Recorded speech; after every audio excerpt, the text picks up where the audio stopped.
Hello dear students, today in the series of AOPS, Art of Problem Solving, here is a question from JEE Advanced 2023, Paper 2, and this question is from the chapter Circles. As if you would have watched the previous video, I dealt a topic radical axis, and this question can be easily solved with that concept. So let us proceed towards the question. The question states that let C1 with the circle of radius 1 with center at the origin. Let C2 with the circle of radius r with center at the point A 4 1. So let us parallelly try to draw the diagram. Okay. So just a minute. Yeah. C1 with the circle of radius 1. Okay. So first of all, let's draw the coordinate system. Here is the coordinate system. Okay. And C1 is a circle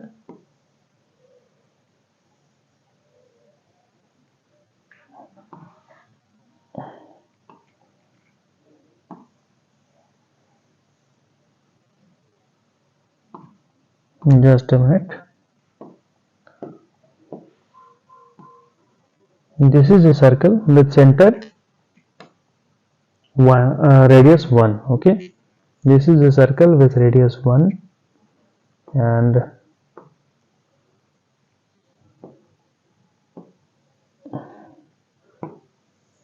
here are the coordinate axes. Its name is C1. Okay, and C2 with the circle of radius r with center at point 4 1, and given that r is greater than 1 and less than 3, so 4 length on the x-axis, it may be somewhere near 4.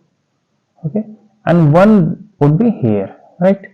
So if we draw a straight line from here like this, the center of that circle will lie something here. It will be 4 1, right? So I'm drawing a circle here, obviously of different color. Yeah, this is a circle 4 1, right? Or it should be a bit bigger than this, so we can make it bigger also, something like this.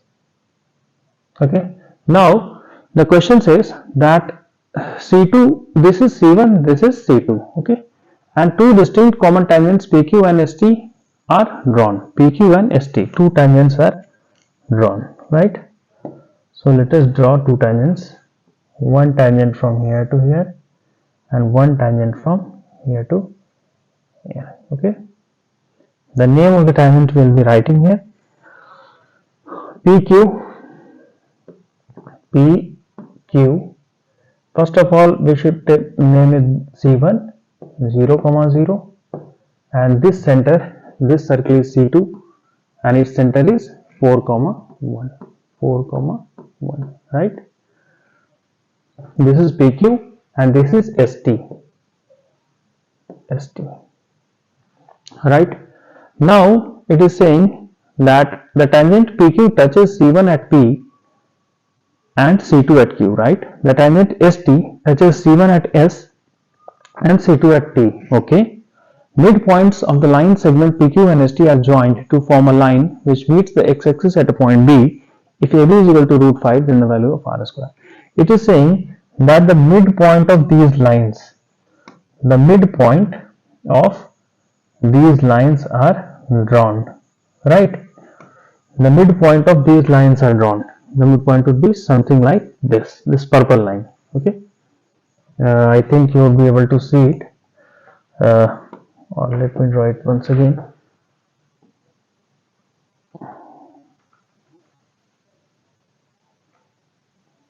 Okay, this white line is actually what it is. Midpoint of the line segment PQ and ST are joined to form a line which meets the x-axis at a point B. So what is this point? This point is B, right? Now it is saying that if AB is equal to root 5, if AB is equal to root 5, what is A? A is this point. Okay, A is this point. So we will be joining this line A and B, and the length is given of AB as root under 5. Okay, so what to do? The figure looks very scary, isn't it? Now, if we watch it, we can find that this is an external point. Okay, this is an external point, and from this the tangents are drawn to two circles, right? See, P and Q, and it is given that this is the midpoint. Okay, let me name it. For example, say that this is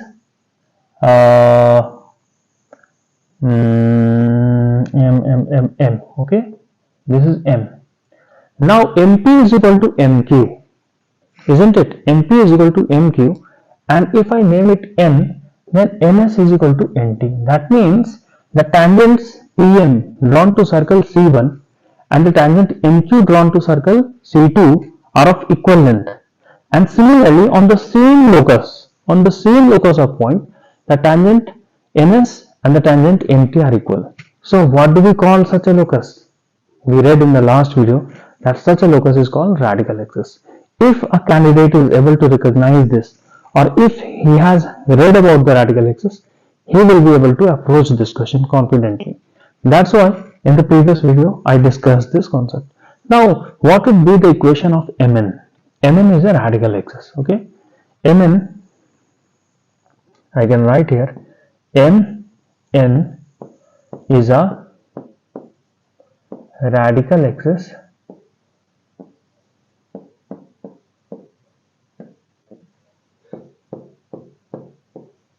okay for C1 and C2, for C1 and C2. So what will be the equation of Mn? We studied in the derivation of the radical axis कि Mn का जो equation है वो हम कैसे निकालते हैं? वो हम निकालते हैं दोनों सर्कल के इक्वेशंस को इक्वेट करके, पावर को इक्वेट करके, है ना, पावर ऑफ जो हमने पावर का कॉन्सेप्ट डिफाइन किया था। तो हम कैसे करेंगे? हम निकालेंगे दोनों सर्कल के इक्वेशंस को सब्ट्रैक्ट करके। तो C1 का इक्वेशन हमारे पास क्लियर है। C1 का इक्वेशन होगा x square plus y square is equal to 1। क्यों? क्योंकि रेडियस दिया है 1 और सेंटर है ओरिजिन पे। ओके, C2 का इक्वेशन क्या होगा? C2 का इक्वेशन, सेंटर पता है आपको, रेडियस नहीं दिया है, रेडियस r दिया है, तो हम लिखेंगे x minus 4 whole square plus y minus 1 whole square is equal to r square. Okay, अब हमें क्या करना है? C1 minus C2। तो C1 माइनस C2 करने के लिए इसको थोड़ा सा एक्सपैंड करना पड़ेगा। तो आएगा ये x square minus 8x plus 16 and plus y square plus 1 minus 2y is equal to r square. Right, यहां से हमने लिखा x square plus y square minus 8x minus 2y minus 8x minus 2y plus 17 minus r square is equal to 0। Right, अब हम क्या करेंगे? अब हम करेंगे दोनों को सब्ट्रैक्ट, है ना, दोनों को सब्ट्रैक्ट करेंगे रेडिकल एक्सिस के इक्वेशन के लिए। तो C1 minus C2 is equal to x square से एक्स स्क्वायर कैंसिल, ठीक है, यहां भी हम लिख लेते हैं x square plus y square minus 1, तो ये तो सारा टर्म्स कैंसिल हो जाएगा। माइनस 8x माइनस 2y और प्लस 17 और उधर का माइनस 1 क्या हो जाएगा? प्लस 16 और और क्या होगा C1 माइनस C2? देखिए आप गलत हम लोग कर रहे हैं, C1 माइनस C2 करना है ना। तो C1 माइनस C2, पहले तो आप एक चीज कीजिए, कंफ्यूजन से बचने के लिए सबसे पहले -1 इज इक्वल टू 0 लिखिए। ओके, अब आप ओरली हम लोग कर रहे हैं तो ध्यान दीजिए साइन पे।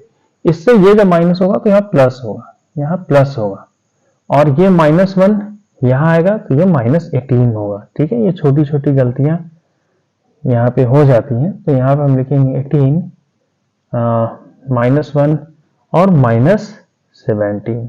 ओके, तो ये वाला पार्ट जो होगा ये भी माइनस होगा। ओके, ये माइनस होगा, तो -18 और plus r square is equal to 0। I hope कोई गड़बड़ी नहीं है। देख लेते हैं एक बार, -1 और -17 -18 8x 2y आर स्क्वायर। ठीक है, तो ये हमारे पास आ गया रेडिकल एक्सिस का इक्वेशन, यानी equation of mn। This is equation of mn, equation of mn। ठीक है, ये वाला चीज। अब हमें एक चीज दिया है कि ये mn लाइन b पॉइंट पे x एक्सिस को इंटरसेक्ट कर रहा है। ये क्या है? ये x एक्सिस है। ये चीज क्या है? हमारा x एक्सिस। तो b पॉइंट पे x एक्सिस को इंटरसेक्ट कर रहा है, तो क्या हम b पॉइंट निकाल सकते हैं? बिल्कुल निकाल सकते हैं। पॉइंट b निकालने के लिए हमें क्या करना पड़ेगा? पॉइंट b निकालने के लिए यहाँ पे y को 0 पुट करना पड़ेगा। तो y को 0 अगर पुट करें तो आएगा 8x -18 plus r square is equal to 0, है ना, यही आएगा। पॉइंट बी का हम क्या कर रहे हैं? Calculation, calculation of point B. ठीक है, कैलकुलेशन ऑफ पॉइंट बी। तो 8x -18 plus r square is equal to 0, और यहां से आया x is equal to 18 minus r square upon 8। ये एक बहुत इंपॉर्टेंट पॉइंट निकल के आया, और y 0 होगा, है ना। तो b पॉइंट हमारे पास क्या आ गया? b पॉइंट हमारे पास निकल के आ गया 18 माइनस आर स्क्वायर अपॉन 8 और कॉमा 0।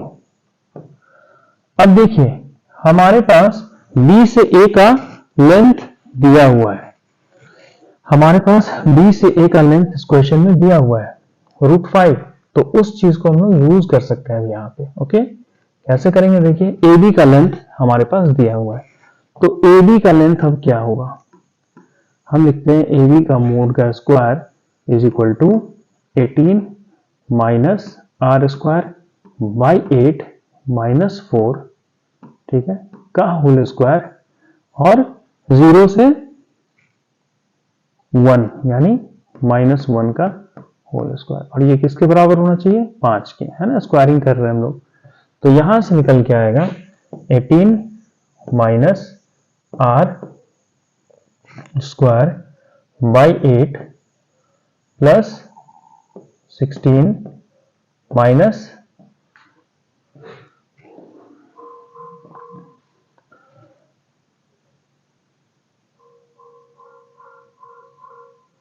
या तो इसे एक्सपैंड कर लें, या फिर और भी शॉर्ट तरीका हो सकता है इसे सॉल्व करने का कि डायरेक्टली हम इसको उधर ले जाएं और स्क्वायर रूट को ट्रांसफर कर दें, वो ज्यादा इजियर होगा। तो रुक जाइए, रादर देन इसको एक्सपैंड करने के हम लोग इसी को रिमूव कर देते हैं, यानी यहां से लिख लेंगे 18 minus r square by 8 minus 4 का whole square, and that is equal to 5 और -1 यानी 4। Okay, this implies that 18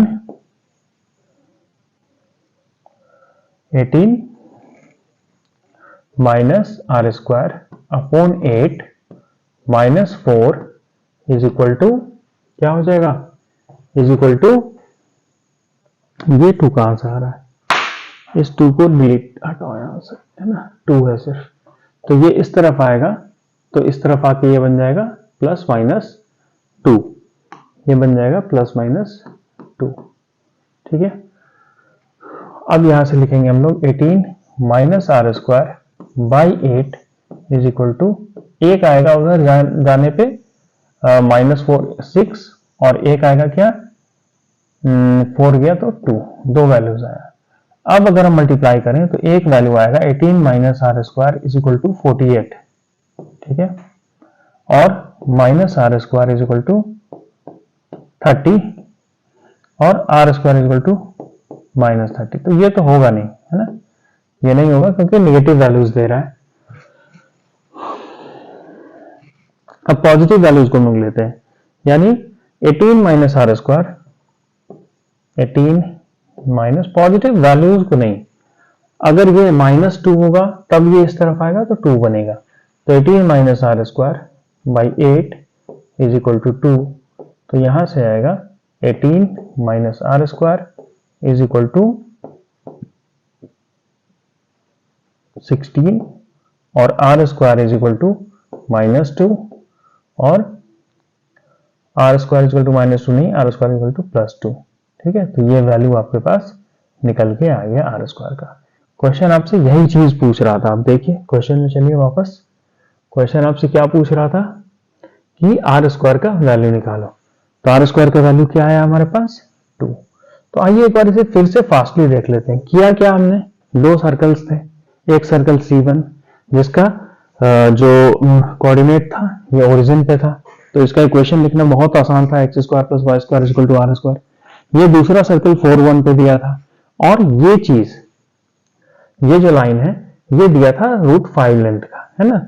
अब हमने इस क्वेश्चन में कैसे आइडेंटिफाई किया कि MN एक रेडिकल एक्सिस है। देखिए क्योंकि हमने ये देखा कि दिया है M एक मिड पॉइंट है, तो M को अगर हम एक्सटर्नल पॉइंट मानते हैं तो वहां से टेंजेंट्स का लेंथ दोनों सर्कल पे इक्वल है। सिमिलरली NB, जो N एक पॉइंट है जो इसी लोकस पे लाई कर रहा है और वहां से भी ये दोनों इक्वल है, NS is equal to NT। क्यों, क्योंकि N मिड पॉइंट है ST का, ये क्वेश्चन में दिया हुआ है। दैट मीन्स ये एक ऐसा लोकस है जिस पे लाई करने वाले पॉइंट से अगर मैं टेंजेंट ड्रॉ करूं C1 या C2 पे तो दोनों के लेंथ इक्वल होंगे। That means it is a radical axis. और तब मैं रेडिकल एक्सिस का जो मेथड होता है दोनों इक्वेशन को सब्ट्रैक्ट करना, तो वैसा करके रेडिकल एक्सिस निकाला। रेडिकल एक्सिस क्या था आपका, रेडिकल एक्सिस हो गया MN का लेंथ। अब जब MN का लेंथ आ गया तो मेरे पास एक कंडीशन दिया हुआ है कि वो V को जहां पे इंटरसेक्ट करता है वहां से C2 का लेंथ दिया हुआ है। तो मैं B को जहां इंटरसेक्ट कर रहा है वो B का कोऑर्डिनेट्स निकाल लिया। कैसे, क्योंकि चूंकि B x एक्सिस पे लाई करता है तो y 0 होगा, तो वहां से ये मुझे कोऑर्डिनेट मिल गया। अब जब कोऑर्डिनेट मुझे मिल गया तो मैंने डिस्टेंस फॉर्मूला लगाया और r का वैल्यू +-2 आता है। तो आर स्क्वायर का वैल्यू आपका आता है +2, ठीक है। तो आर स्क्वायर का वैल्यू आपका आ जाएगा +2। तो यही आपका आंसर है। अगर कोई डाउट हो इस क्वेश्चन में तो कमेंट सेक्शन में पूछिएगा। जेईई एडवांस का बहुत अच्छा क्वेश्चन था और ये रेडिकल एक्सिस के ऊपर बेस्ड था, इसीलिए मैंने रेडिकल एक्सिस का कॉन्सेप्ट प्रीवियस वीडियो में पढ़ाया। तो आशा करता हूं कि आप लोग को ये क्वेश्चन बहुत अच्छा लगा होगा। काफी ब्यूटीफुल क्वेश्चन है और अगर कोई डाउट है किसी टाइप का तो पूछना मत भूलिएगा, कमेंट सेक्शन में पूछिए। Thank you.